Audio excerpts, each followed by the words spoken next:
So, Fallout 76 just got a new unique weapon in the season, and in this video I'm going to be covering it. It actually has something pretty broken on it that I'm going to be covering further in this video. This has rightfully upset players that have gotten it and can't use it. It's actually kind of hilarious too at the same time over how broken it is. Which I have a feeling Bethesda will be fixing this problem with it pretty quickly, since this is a new weapon that we can get a hold of. And not to mention, this weapon is literally breaking the game and making it way more difficult for players to complete things. Players are purposely messing with other players by shooting this at bosses, so players have a harder time defeating them. You can find this in rank 45 on the season, as you can see, and it's going to cost 60 tickets. But yeah, when you get it, you just got to go up to a weapons workbench and craft it, and it's actually pretty cool. I'm going to go ahead and make a level 51 and just show this thing off. And as some of you may know, there are some new perk cards that we could choose from now, and these go perfect with this new weapon that we can use. As you can see, it comes with the perks: enemies killed with Icebreaker leave behind a cryo hazard. Cryo hazard slows enemies by 60%. That is freaking awesome. And bashing slows enemies by 60% as well for 12 seconds. And those 12 seconds can add up, especially during a boss fight. And you can modify this too. I recommend putting the fletchets modification on it, so it fires a shotgun blast of harpoon fletchets. As you see at the top, this will actually go really handy with the new perk card that we can use, which is what I want to get into next. By the way, feel free to leave a like on this video sometime during this video. The support is greatly appreciated and would help get this video more passed around so more people can learn about this new unique weapon that Bethesda just recently added to Fallout 76. But one of the new perk cards is called Love the Spread. And this makes it so weapons that fire 3 or more projectiles gain 30% range, which that would go hand in hand with the new perk. And there's also another new perk card in the intelligence category called Cryologist. This will increase your cryo damage based on your intelligence. So the higher level your intelligence, the more damage you're going to be dishing out, which will go perfect with this weapon that does cryo damage. So that's just a few perk cards I suggest using with this weapon. Obviously, you're going to want to use the Heavy Gunner perk cards too to get an additional 60% extra damage if you have all 3 of them on within the strength category. Also, another new perk is the Center Masochist. This will make it so you have plus 75% range damage when attacking the torso. I'm not covering all the new perks in this video, but this is another good one I think that would go well with this Icebreaker weapon. I'm just going to cover one more though, because I just think it's so cool. The Travel Agent perk card has been switched up where we can actually travel while being over encumbered. As you can see, it's just going to cost additional caps. But if you choose to travel to the free fast travel points, they're still not going to cost you anything additional. Freaking awesome. But let's go ahead and get into now just attacking enemies and showing off the damage. I gotta say, I really do hope Bethesda makes more unique weapons like this, like where they have unique effects on them. And look at that, it even has like the cryo coming out from the weapon. It looks sweet. Let's see, can you see the effect around me? Yeah. You can see the actual effect too around your character, knowing that you're using it. It looks awesome. I'm actually going to demonstrate it here at the White Spring Golf Club. Wasn't really finding many enemies in the Tunnel of Love to really give a good demonstration of this. So I'm just going to gather a bunch of enemies. You know the drill, guys. And then I'm going to lead them out. Alright, here we go. Boom. Boom. Oh yeah, look at that. Y'all running slow now. Hello. Boom. Explosive cryo bomb, basically. Look at this. Slow motion for me, move it, slow motion for me. Yeah, dude. And they linger for a while. What the heck? That is so cool. It's still there. I can see this being pretty handy in the raid too, possibly. Slowing down that mole miner that chases you and can one-hit you. This will work well on him. Where you have to collect those fuel canisters, you know. Wow, dude. This weapon's actually really fun. Look at that. The weapon looks so cool.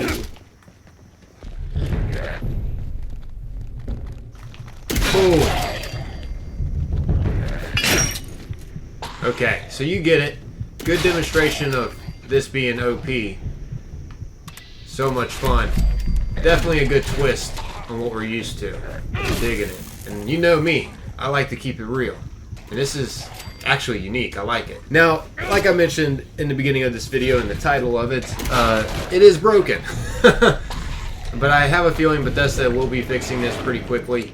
At least I hope so. So yeah, first off, I just want to say don't ever try to PvP with this weapon, at least right now. You're going to see why. Actually, this bug that's happening with it could work out in our favor. I'll explain more about that further in this video. Let me go ahead and invite some people in here though. First off, you got to be not in pacifist mode. As you know, if you go in pacifist mode, you won't be able to attack others and others won't be able to attack you. You can change this setting by going to settings and going to game and then turning off pacifist mode. Now once you got pacifist mode turned off, check this out. That's not fast forward, guys. Did you just see that? They walk in fast motion.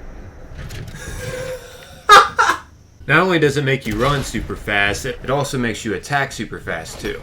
You know, it may be a possibility to use this to your advantage, but it's going to be difficult because, well, you gotta take the time to attack your partner. Either way, it doesn't last long, so it really wouldn't be that useful. But still, nonetheless, could be used potentially to your advantage a little bit.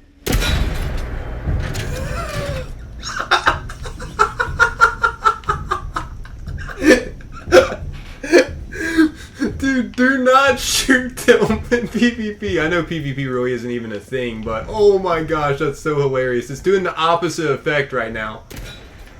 And no, this isn't fast forward. As you can see, I'm still shooting around, Yeah, he is actually moving that fast. We got a couple track stars. Alright, that time it didn't work. Alright, let's see if it works this time. Yep, there we go. And we have lift. Where'd he go? What the? Oh! Dang! Dang! Dude, but guys, this could be a way to cheese something, possibly. You know, like, say like in the raid, where you have to like collect those canisters and run from that mole miner that can kill you in one hit. Dude, you could use this to cheese that boss easily. You just gotta go PvP with one of your buddies in there. If that's possible. I never really tried, to be honest. But yeah, this is a new, I guess, feature with the weapon at the moment. Of course, Bethesda will patch this eventually. So yeah, it's funny in PvP, but unfortunately it's not so funny in PvE. I mean, to be real, it is still funny, but at the same time it's absolutely terrifying too. Kind of sucks. We can't really use it in PvE against the larger creatures. The bigger enemies, for some reason, when you hit them, they're going to be moving extremely fast. Like this! Oh my gosh! Oh my gosh! Feels like an Elden Ring boss right now. I meant to try to roll and dodge. I've been playing Night Rain. Pulled up my Pip-Boy instead. But did you just see that? That was scary. I'm going to show that again. Holy guacamole. Imagine fighting like an actual boss that moved that quick. But yeah, it's not only with super behemoths, like anything big. So that means the Scorch Beast Queen, Earl Williams. That's just terrifying even thinking about that. You know, anything that's just basically larger in size. I'm going to show this also off against a Mirelurk Queen because it's also pretty freaking terrifying. Ah!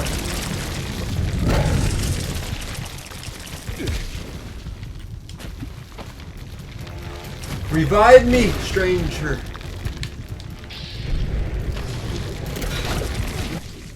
Whoa. Okay. But yeah, you get it.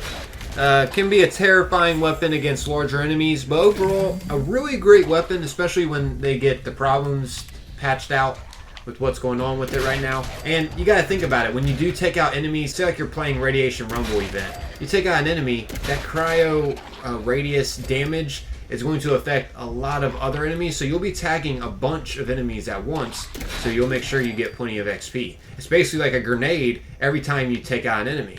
And no, don't worry, the cryo radius damage doesn't do any damage to you. It just affects enemies. So that's why this will be great with a ton of enemies around. It's going to affect all of them. Before I wrap this up though, I'll just show you all real quick what it looks like against a Scorch Beast too. It even attacks faster, look at that. That's terrifying, guys.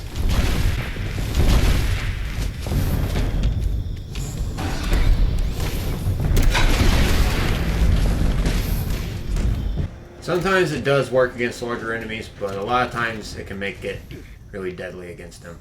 But yeah, I guess that's wrapping up this video. Hope you all found this video enjoyable. I'm out of here though. As always, most importantly, appreciate y'all taking the time, watching and listening. Until next time. And don't forget to pick up your harpoons after you take out enemies. Forgot to mention that. You can get your harpoons back. Until next time, though, guys. Peace.